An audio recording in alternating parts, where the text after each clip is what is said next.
Breaking news once again on the YouTube home for BamaOnline.com, this time in the form of a five-star wide receiver from the Magnolia State, as Caleb Cunningham has committed to the Alabama Crimson Tide. Travis Reier, senior analyst for BOL, alongside Tim Watts, our site publisher, and of course, senior recruiting editor Andrew Bone with us as well. Tim, we'll start with you.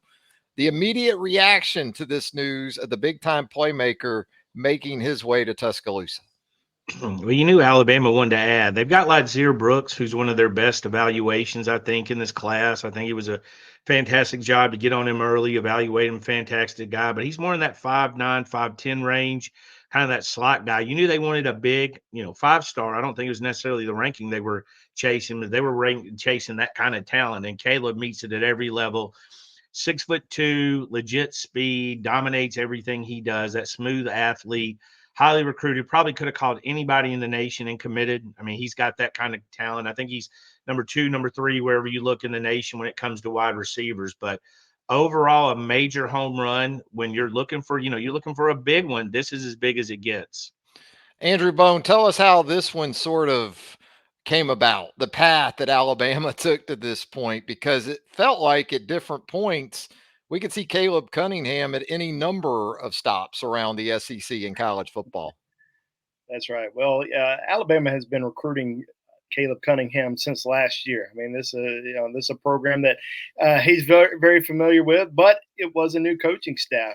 Freddie Roach was actually the area recruiter, so still had some connection there. But when the new staff first arrived, he wasn't intending to include Alabama in his top 12. He told Joseph Hastings, one of our guys, earlier this year, that Alabama wasn't going to make his top 12. But then he had a conversation with Jamarcus Shepard, who went over, saw him back in the spring, or excuse me, back in January, and it immediately put Alabama in the race. And then he finally made a trip over to Tuscaloosa in March. Said after that trip, he didn't want to leave campus. And of course, we kind of saw that with a lot of other schools over the course of the next couple of months that he visited. But Alabama did a great job there. They were able to get him on campus that final weekend before the dead period, which I thought was significant.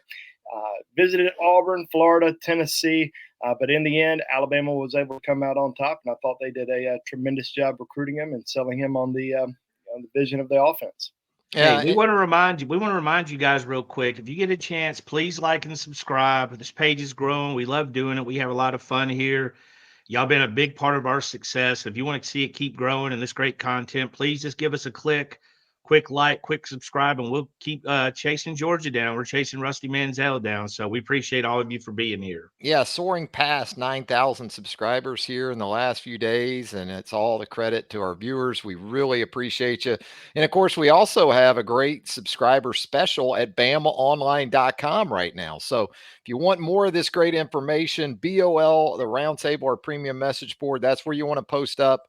Tim Watts, Andrew Bone, Joseph Hastings, Charlie Potter, the list goes on and on. So much great information on literally a minute-to-minute basis right there with us at BOL. So, Tim, when you look at this type of playmaker in Caleb Cunningham, and you've talked about it, Jamarcus Shepard not really chasing rankings. He has his guys, and they're not all, a certain body type either. It's not, well, our critical factors start with 6 foot plus, 170 pounds plus. It looks like he's into a mix of guys that can come in. And, when you talk about prototypes, though, Caleb Cunningham certainly checks that box. Yeah, I mean, when you're looking at NFL bodies, NFL speed, NFL traits, this is who you start with Caleb. But I think, we heard it. We've said it 1,000 times. We'll say it 1,000 more. We were heard that, Jamarcus Shepard was going to be very thorough in his evaluations. I mean, he was here 2 months, and I think somebody told me he'd been through 300 2025 prospects that he had already watched film on and evaluated. Obviously, the first step's how's he play? Second step, how big is he? And then you're looking for all those traits and stuff you find out the field. So again, very thorough and big. And that's a good point. I mean, you look at last year, the two biggest names you're hearing mentioned, even though it wasn't who they signed.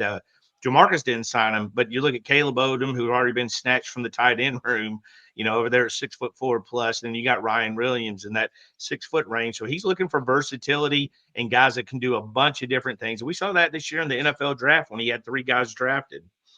Absolutely. And when you talk about skill set, and you talk about the ability to reach the end zone from pretty much anywhere on the field, guys. That's what we're going to see right now in Caleb Cunningham's Huddle highlights. And they start with a red zone opportunity, Andrew Bone. And this one pretty much tells itself. He's working out wide and one-on-one coverage. Tough spot for a high school corner, right?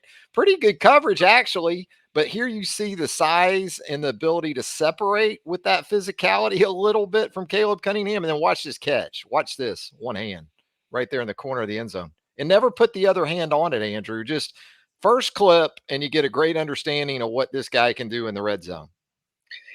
And I think a lot of that, is from his basketball standpoint. I mean, this is an outstanding basketball player.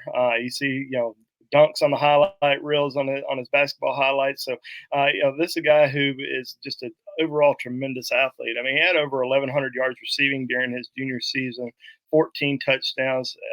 What I like about him is the yak, yards after catch. I mean, right here, this ball right here. Boom, Boom, he's gone. I mean, he's got that acceleration speed right there. Is explosive off the ball, but then can take it the distance. And that's the reason why he's a 5-star. I mean, he's the number 2 wide receiver in the country for a reason.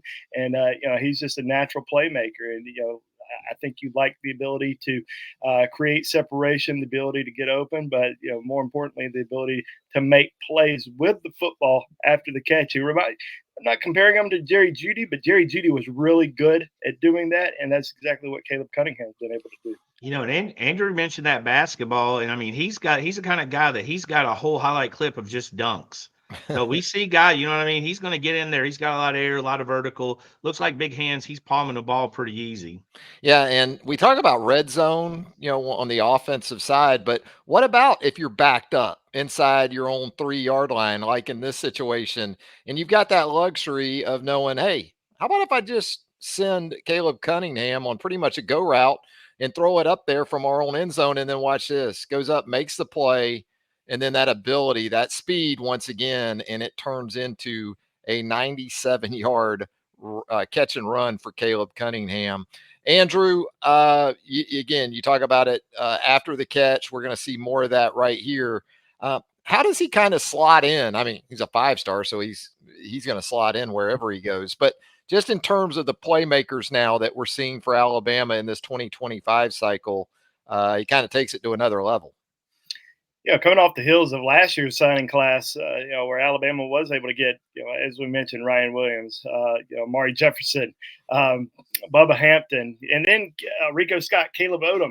I think a lot of people forget about Caleb Odom moving out to playing wide receiver after being recruited as a tight end. I mean, this year's class wasn't going to be very big.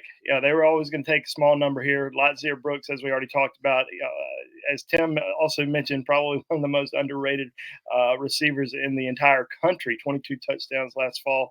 But now you get a bona fide star in Caleb Cunningham, one that has dominated just about every camp that he's gone to. I think that Alabama is extremely excited with what they've got right now with Latzir Brooks and Caleb Cunningham.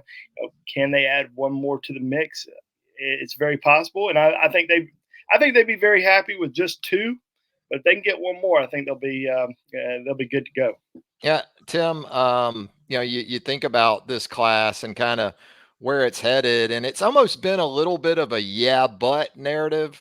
Picking up nice players, Kalen DeBoer answering some questions as a recruiter, but where are the 5-stars? I know you've heard that a lot, and we've said, or you've said, and Andrew said, look, we don't know exactly where some of the 5-stars are going to be ranked when it's all said and done, let alone some 3s and 4s, how much things can change. But if you needed a 5-star today, well, here you go. I think with Caleb, you could comfortably say he will be a 5-star at the end of the cycle. I don't think that's a concern when you look at that. It's true, the 5-stars, they trickle out slowly. There's not 32 from day one. Everybody moves them around.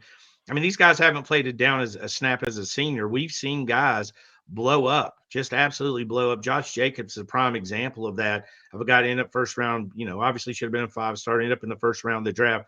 But this is a guy I think you can comfortably say it's going to be hard not to see him in the top 32 players in the country. I think he's in the discussion for the number 1 wide receiver for several reasons.